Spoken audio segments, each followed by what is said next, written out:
Hello, hello, my friends, and welcome to today's Top Leaders. I'm very excited to be with you today because we have a really awesome and interesting guest who's going to be helping us to understand some really interesting things about leadership and chronic stress. So I'm excited to have her here. Let me tell you a little bit about my guest, and then we're going to jump into it. So Shlomit Tassa was a corporate manager with frequent flyer status and an expense account. It was fun and exciting at first, but over the years, with 3 kids and aging parents added to the mix, it became overwhelming and exhausting. Following her own burnout experience, Shlomit now teaches ambitious leaders on how to avoid or recover from overwhelm and chronic stress. Today, she combines work, eye-rolling teens, and being a primary caregiver with yoga, museums, and travel, preferably with friends. It requires focus and intent, but it is no longer overwhelming. She'd love to help you do the same. Thank you for joining me on today's Top Leader, Shlomit. So good to have you here. Thank you so much, Jen. It's great to So be good. here. Yeah, absolutely. Okay, so now before we get into all this intensity about chronic stress, I'm actually really excited we're talking about this. And I know that seems like really counterintuitive to be excited to talk about stress, but I am, because leaders are in it, right? They're stuck in that mire. But before we go, I'm going to throw some rapid fire questions at you just to kind of shake it up a little bit. Okay, so first of all, salty or sweet? Salty. Salty. Okay. What's your favorite book today? Ooh, the Knicks, I think, but the author's name evades me, but it's really good. Okay, cool. So you Awesome. can look it Okay. up. Awesome. Okay. What if you could right this moment travel to one place, where would you want to go? Paris. Paris, Paris. Okay. What's your favorite song? Ooh, Hallelujah by Leonard Cohen. Oh, okay, good. All right. And pet peeves. Oh, what's your biggest pet peeve? Socks on the floor. It's the worst. I'm sure there's a backstory to that. That's Oh awesome. yeah. And I spent finally, half my life picking up socks. right, that's funny. Okay. And then finally, what's your favorite movie of all time? Ooh, I think When Harry Met Sally. I'm kind of dating myself here, but I love that movie. Yeah, it's such a good one, right? I still have the soundtrack on a CD. I love that Oh my one. God. So good. I love it. Well, thank you so much. So today we're talking about chronic stress here on today's Top Leaders. So let's first define what is chronic stress, because I could imagine that there's some people who are listening to this and they're thinking, what? I don't have a chronic illness. I'm not, whatever. So tell us, what is chronic stress? Right. So I think let's even take it back one step and define stress first. Okay, good. So stress is actually the way that we react when we feel under pressure, when we feel threatened. Okay. But it's helpful to divide stress into 2 parts, which is the stressor and the stress response. Okay, they're not the same thing. So if you want, we can play a little game. I can describe a situation for you. And before I actually give you the definition, I'm ready. See if you can figure out which one is the stressor, the cause, and which one is the stress response. Okay. So let's say you leave home for a doctor's appointment just a little bit too late to arrive comfortably and find parking. It happens to someone in this conversation. Let's not say who, all the time. Would that be a stressor or a stress response? What do you think? So the stressor is that I'm arriving. I'm sorry. That I'm the stressor is that you're driving and you feel like you're going to be late. You feel like you're going to be late. Golly, I'm like, there's like the stressor. Is that causing or is that your response? I think for me, it would be the fact that I'm even going to the doctor's appointment. That in and of itself, right? I know, totally. But what is it?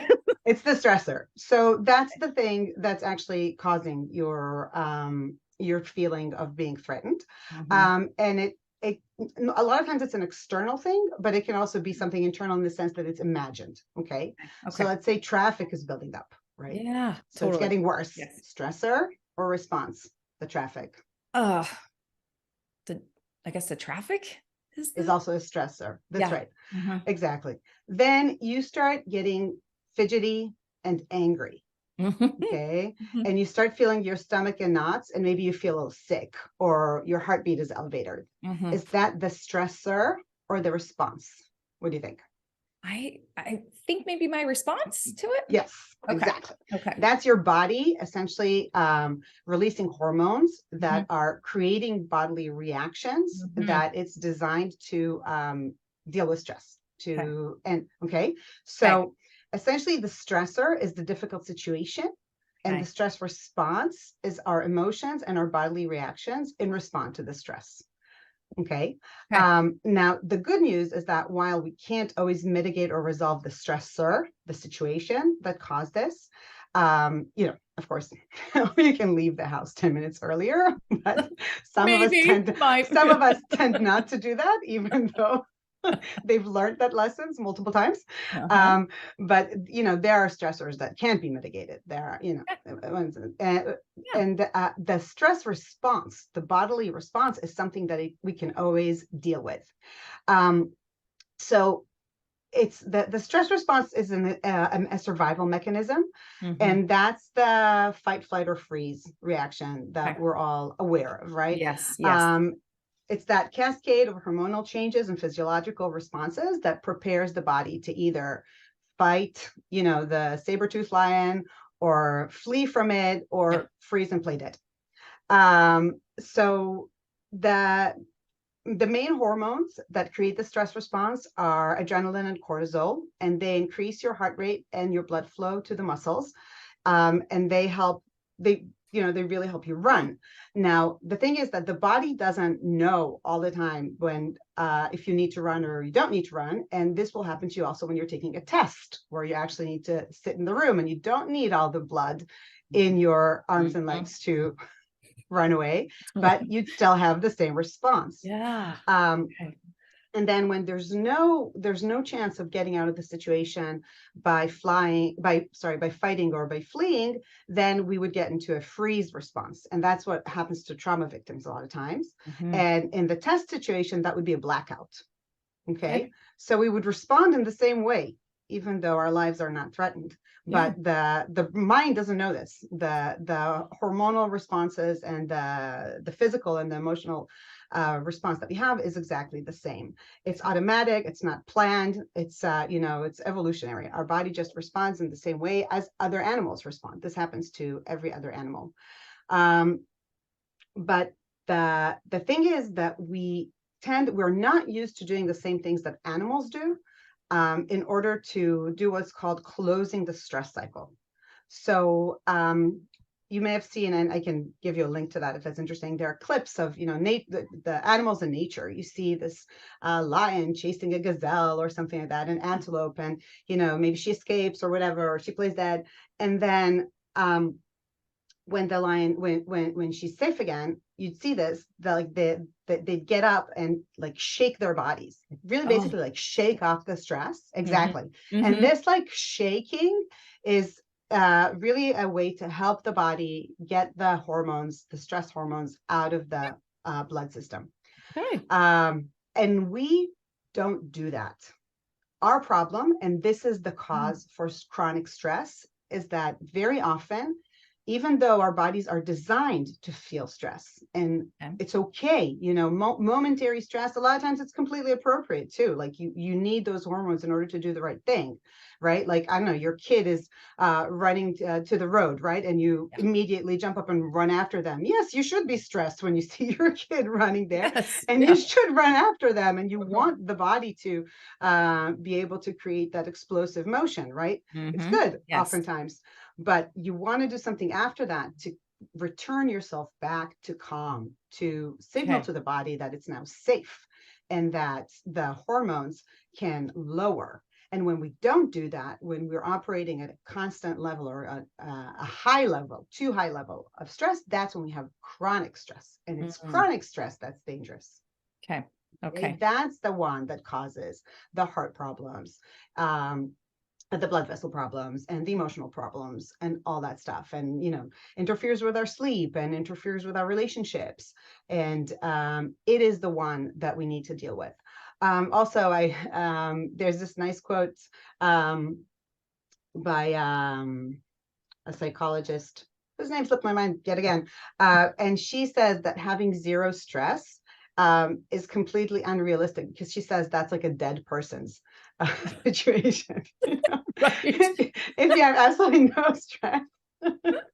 Exactly. I love that. It's like, okay, people, like, do you want to have no stress? Great. Then that means you have to die. So are you okay Exactly. with that? Exactly. So that's Okay. not a goal. Our Yeah. goal is not to eliminate stress completely. Our Mhm. goal is to Mhm. close the stress cycle efficiently, so Mhm. that we can live the majority of our day in a state of safety and calm, Mhm. and have the stress response when it's appropriate. Okay. Um, Okay. so yeah. I love And that.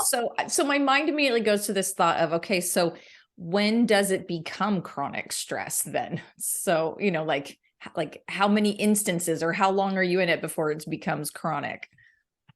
that's a great question. I think it's easier to notice the symptoms of chronic stress, Okay. rather than actually, count how many days, or how many Mhm. weeks or months Mhm. um you've been feeling stressed. Because the what you would notice is essentially changes in your mood, ongoing changes in your mood. You're feeling more down, or you're feeling cynical, which is a great telltale sign of burnout. Actually, Mhm. when you're feeling like things are not going to change, you're feeling Mhm. despair. Also, if you're breathing shallow breaths a lot, if you're feeling your heart, like a strong heartbeat or fast heartbeat, if it's hard for you to just relax, if you sit down, you try to relax, and you just feel your whole body tense up, and Yeah. you're unsuccessful in just like sort of like loosening up your body. Mhm. And sleep is a great tell as well. If you're having a hard time falling asleep, if you're waking up in the middle of the night, and a lot, if Mhm. those things are related to thoughts and not having to go to the bathroom or something, Yeah. then oftentimes that would be a great indication of chronic stress. Okay. Could it also be that you can't sleep Yeah. too? Like, could it be the opposite? Yeah. Okay. Not falling asleep easily. Yeah. Yeah. Okay. Especially when your mind is racing, you Right. can't calm it down. Yeah. Right. Absolutely. Golly, when I'm in those moments, I'm like, journal time. Like I have to do Exactly. something to get it out. So anyhow. So journaling is one of the ways to close the stress cycle. So Okay. journaling is a fantastic way to do what that shaking gazelle does in the Mhm. wild. Mhm. So what you need to do to close that cycle is to essentially release those emotions. And writing and any sort of creative expression, actually, like painting or playing music, any creative expression, but writing is usually the most easily available to people, is one of the techniques to Mhm. close the stress cycle. Mhm. Okay. Do you want to go through some others? I do. Yeah. Yeah. Let's get. So the most obvious one is, of course, movement, because that's also what other mammals do. They're not going to Yeah. journal. So What? I can't. Okay. so any form of exercise is going to be wonderful. But in at the bare minimum, take deep breaths. Okay. Because Okay. deep breaths signal to your body that you're safe. When you're out there running or whatever, scared, you're not taking deep breaths. Mhm. So deep breaths in and of themselves is a mechanism to calm the body down. There's a specific breathing pattern that I really like. Remind me maybe later, and I'll Okay. say it at the end, because it takes longer to explain. But any form of movement, dancing, jumping around, if you don't have time to do anything really structured. And of course, for a lot of people, what works really well is to combine exercise and being in nature. So if you can combine movement with the Mm. outdoors, Mhm. that's usually really wonderful. Okay. The outdoors have a healing quality. There's Japanese research about people walking around in woods and their well-being improving. And at the very least, one thing to take note of, if you don't have, if you're not living close to at least a park or some place where you can actually hike or run in nature, then one of the reasons that we like being outside is that we can focus far away. We're not looking at the sort of like close range of our phone or a book or the mid range of a screen or the rest of the room, which has at a few feet or a few dozen feet, a lot of if we're living in an urban area. And one of the things that also, this is research from Dr. Andrew Huberman from Stanford, and he's also big on the breathing technique that I'll teach you soon. One of the things that also helps regulate our stress response is actually looking wide. So looking at the horizon, looking out the window, and looking farther away, having that expansive outlook, that is also something that tells us that we're safer. So if you can't go outside, try at least to look outside and look far. Then another thing is laughter. Laughter is a really good way to release stress, especially if you're doing it in company. But again, at the very least, watch some stand-up, from YouTube, like a short video, something, Right. but get yourself laughing. And apparently contrary, but actually the same, is crying. So a lot of us don't cry as adults, but really crying your heart out is effective. And not just a few polite tears. Go to a place where you can comfortably let yourself cry. It can be in the shower, it can be, in bed into a pillow or whatever, but really cry it out. One really interesting thing is that, there was a time I was grieving a loss, and I had felt that if I let myself cry, I will never stop crying. The crying will never end. And so I think that's one thing that a lot of times prevents adults from actually giving themselves the grace of allowing themselves to cry. And one great tip actually from a current TV series called Shrinking. The wonderful Harrison Ford, plays a psychologist there. And his tip for people who find it hard to cry is to put a timer. He suggests 15 minutes, but of course you can do whatever length of time you want. And listen to the saddest, most moving that you're familiar with, that will definitely cause you to cry, and just cry until the timer rings. And then when it's time, you hit stop and you go back to your day. So I've never tried it with a timer, but with this advice coming from a character played by Harrison Ford, that's definitely something to try. That's good. Another great important, it's not really technique, but obviously sleep, and especially REM sleep, is really important for releasing stress. And I know for me, a lot of times where I'm experiencing stress, what I actually end up doing is the opposite. I stay up late and I do other things and I ruminate. And if you can actually get yourself to sleep, do meditation, do some calming exercises before bed, nothing is more healing than a good night's sleep. Another one, which many people maybe don't think about, is connection with pets. Pets are very good for us. They're very healthy for us. So, if you snuggle with a pet when you're feeling bad, a lot of times you're going to feel better afterwards and play with the pet.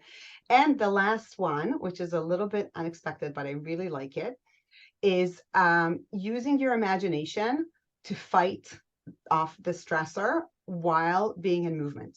So if you can imagine yourself, if you were in nature, you will have fought that animal, right? The other animal, and won, right? Imagine that feeling of having won, right? It would feel great. And you would feel calm, because that animal was no longer a threat to you. So you can sort of create that feeling by jumping around, kicking in the air, punching pillows, whatever, and imagining that colleague who annoyed you, or imagining, I don't know, the inflation rates, or imagining whatever, your mother-in-law, whatever is annoying you. And just imagine yourself sort of, letting them have it. Yes. Like and that. It's good. Like, it sounds really childish, but it is surprising how well this technique works. This is from a book called Burnout by two twin sisters. And if you want, I'll give you all the references later. It's a really, really useful tip. I love that. So it's so funny because of,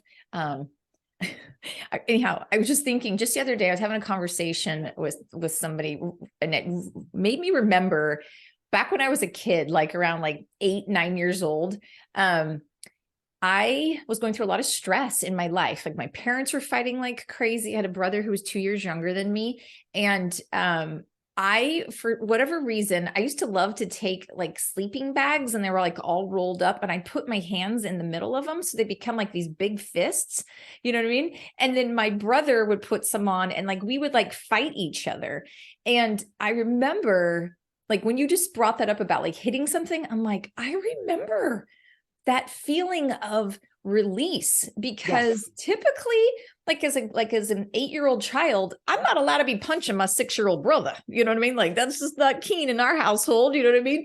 And so, but when we were like play fighting, like we could get out, and I'm not gonna lie, like I was throwing some punches. Now granted, it was very padded with this big Right. sleeping bag, you know, around my arm, and then we would start laughing. And also, this was just really interesting. I think my little 8-year-old self was finding a way to get that out, and I didn't even know it. So that's good.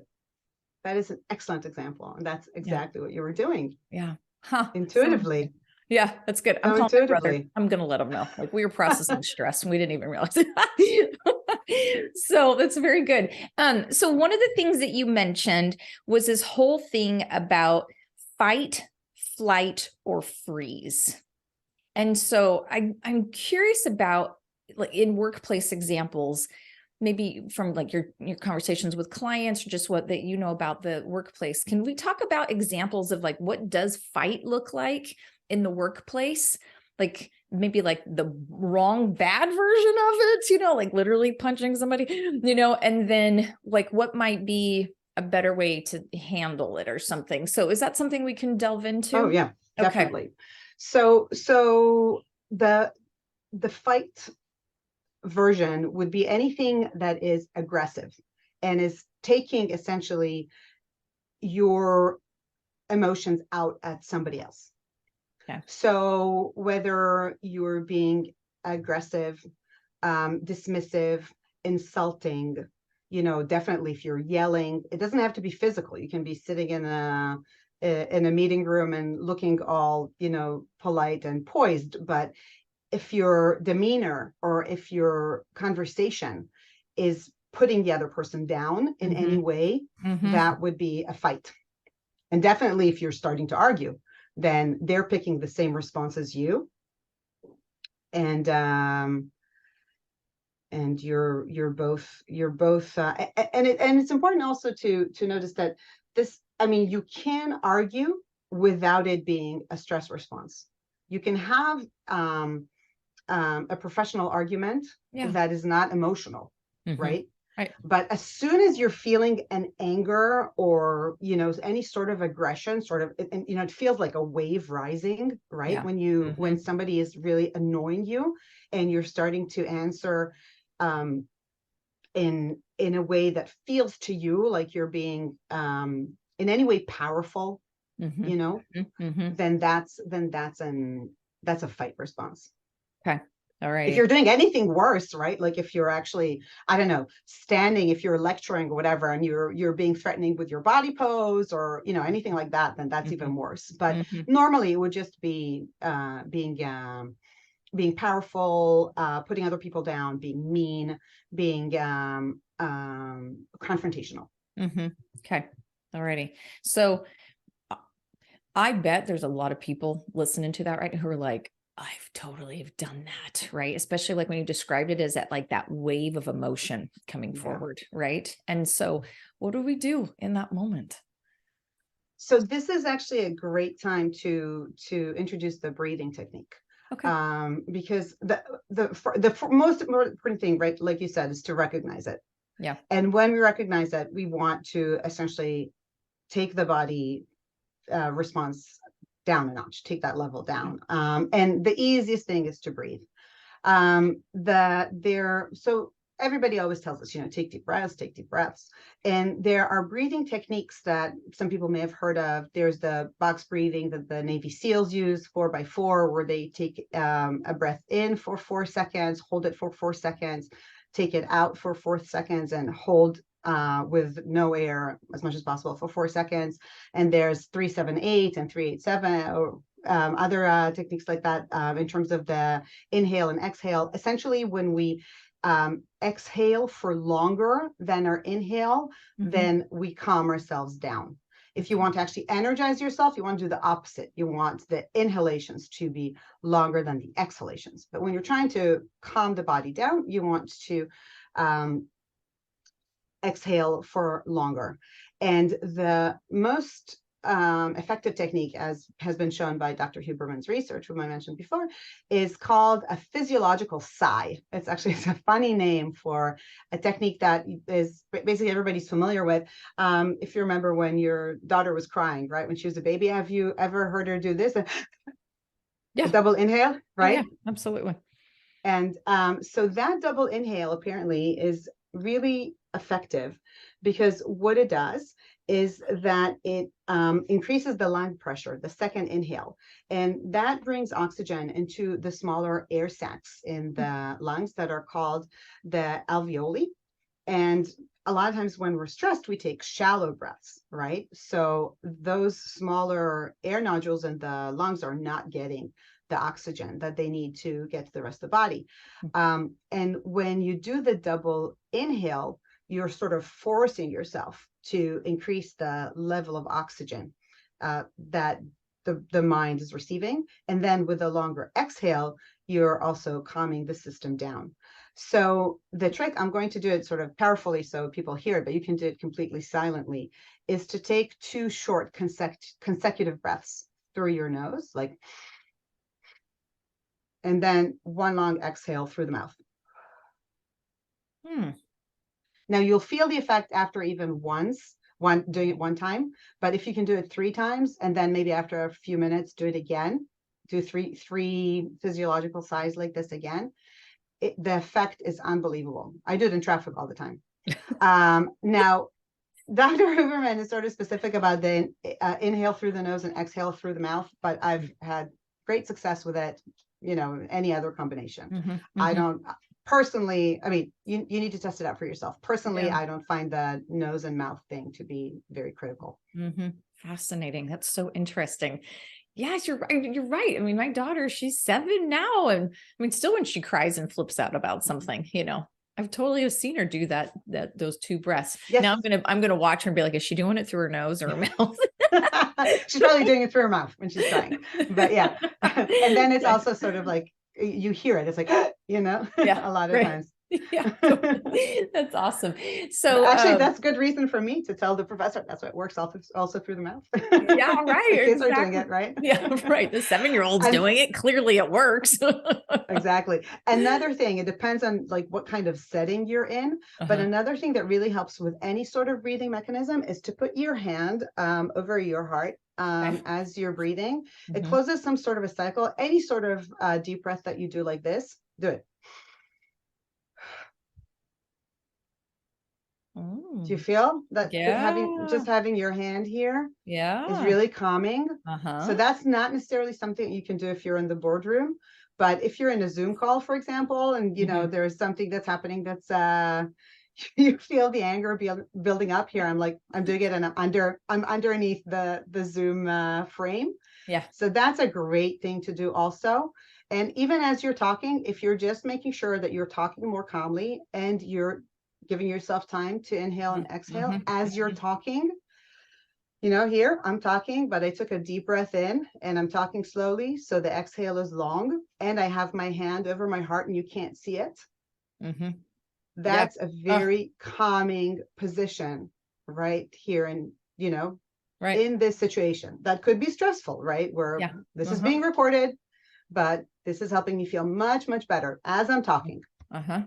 Yeah, I love that. That's remarkable. That's really interesting because, and you're right, with so many people being on Zoom or Microsoft Teams or something like that, there's a lot, especially with the hybrid workplace stuff going on right now. So that's good. Yeah. So we can just make sure you drop yourself down so that A people little can't bit. see in the frames. So very fascinating. So, so then is there, are there different things when you're feeling that flight, because you talked about the fight, the flight, and the freeze. So is there something different when you're feeling flight that you can do to respond to that? So flight feels like fear. Okay. That's when you're really intimidated. And oftentimes the natural response is really to get out of the situation physically, Yeah. like to leave the Yeah. room, Right. Right. to Yeah. do something.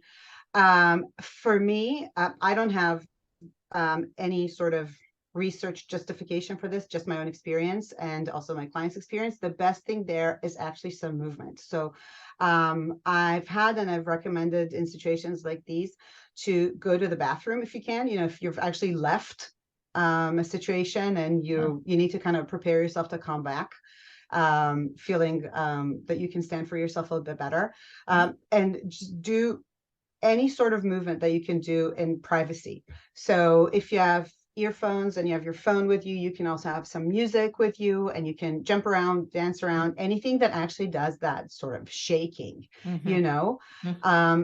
that's, and if you can go outside, take a brisk walk around the block, Mm-hmm.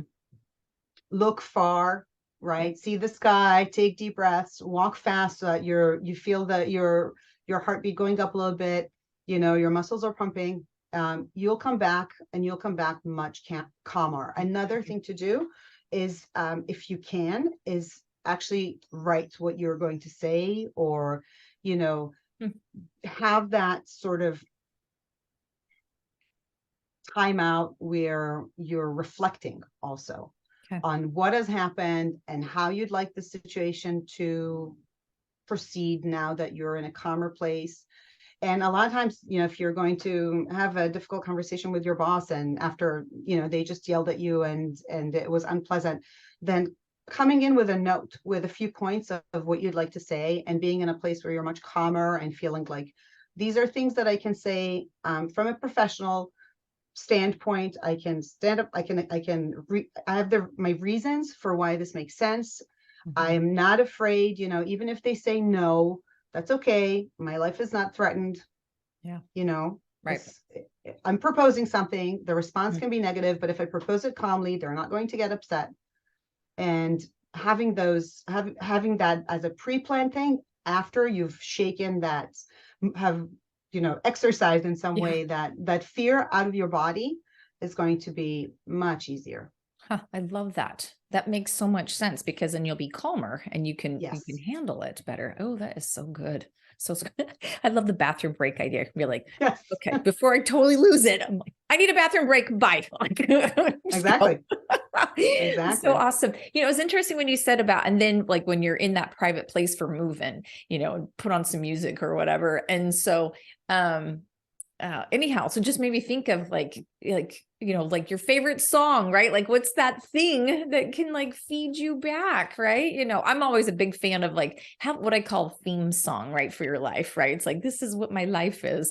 And so I have that one on the ready. I use Evernote on my cell phone, and so it's a little thing I can click on when I'm feeling a little funky. That's right. I also have my playlists, and I've always meant to put them on my site. My crying songs, Yeah. my fun songs, my energizing songs. Maybe I'll do that soon. Yeah, You're that'd be fun. Yeah, motivating me. Yeah. absolutely. For sure. Right. And at least it inspires people to decide for themselves, like, oh yeah, this is Exactly. these are my favorite crying songs. So good. Okay. And then how about a tip for when we feel like we're gonna freeze up, when we're just gonna play dead or whatever? So That one's the hardest. yeah. That one's the hardest. I think the the reason it's hard is because that's when you sort of lose your rational conscious control Yeah. over what's happening. Mm-hmm. Um, so in this situation, if you can step away from the situation, if you can just in some way not be there, that's the best. But this happens a lot, when we're Yeah. going on stage, where we're being asked a question in front of a lot of people. I think that the things that I've seen work best is if you can tighten your muscles really, really hard. You can do this even when you're standing or when you're sitting down. Just tighten everything in your body and then release. That's a fast way to kind of connect with your body again. Okay. And take a deep breath, and you should be able to get over that freezing. Wow. Because it's not a lion. Yeah. Yeah. Right. Yeah. Exactly. You're not really being threatened. We're talking, of course, of office situations and things like that, interpersonal situations that are not actually like physically violent. I'm not attempting to give advice to anyone who's being physically threatened and is freezing. Yeah. But but in a regular situation, and that is also something that you can do normally under the table if you're sitting, or even if you're standing, you can probably do it without people really noticing. Just clench everything really, really, really, really hard for as long as you can, and then release it. And it's it has an instant effect. Yeah, that's awesome. I love that. That's really good because you can do it in the moment. Because in that moment, you may not be able to be excused to go to the restroom, right? It's like, exactly. Okay, I have to stay here. So, and here we go. How am I going to handle it? I love that. That's fantastic. And a deep breath. Yeah, and the deep breath. Always a deep breath. Always have a little bit of oxygen. Generally helpful. Just saying. I love that. So, golly, Shlomit, we've covered so many interesting things about what chronic stress is, how to handle these things. I want to get your take on what you think about compassion in the workplace, because all this stuff that we're talking about, it's in my mind, it's reminding me of these are the things that we can do for ourselves to have compassion on ourselves, right? When those stressors, those things that are coming at us, but also just like to get your take on how, like, for example, first of all, how would you identify and define what compassion looks like in the workplace? So to me, also from when I was managing people, I think the most important thing is to really see people and have them feel seen. I think the thing that is most dehumanizing and depressing in the workplace is if you're feeling like you're being treated like a cog in a machine. And I think that it's okay to have high expectations of workers, but to really, and not just, for the sake of saying the right things, but really see them as a complete human being, people who have a life outside of the workplace, and they might not be sharing with you everything that's going on, but at least if you're being respectful of that aspect of their lives that they might not want to share, but you can say, how are you feeling? And you can do things like walking meetings instead of sit down meetings. Yeah. If you're looking at that person, you're seeing that there's something going on, then, and you have a one-on-one, then just, if the weather's nice, just propose to take that meeting outdoors. Right. And you can always record important stuff and, send that later as a summary email or whatever. But as soon as you treat a person as a whole person and are respectful of the fact that they might be going through stuff, then I think that that makes you a completely different leader and on a whole other level in terms of compassion, in terms of what's normally going on. That's so good. That's so wise. I love that for sure. And I was just thinking about how these things that you've shared with us, because leaders have to deliver, tough news and things like that. I just did training for an international corporation to help all these managers do performance reviews for their employees. And sometimes in those performance reviews, they have to deliver bad news, right? Oh, yeah. And so the manager's feeling stressed, but then their employee's going to feel it too, right? And so like even that idea of just let's go for a walk, right? Let's walk and talk. So yeah, granted, the weather makes sense where you're at, but anyhow, but just that movement, right? And I love that. Exactly. The movement, the outdoors, the different setting, it all makes it just easier to take. Right. Yep. Absolutely. To take and to deliver, right? Because both people are feeling stressed. So, so good. Oh my goodness. I feel like I could talk to you for like 7 more hours about all of the things, and it's just not reasonable, right? So as we're kind of pulling this together and wrapping it up, I would love to know, what's that one pearl of wisdom that you would like to share with our listeners about something that's going to help them as a leader to deal with this chronic stress?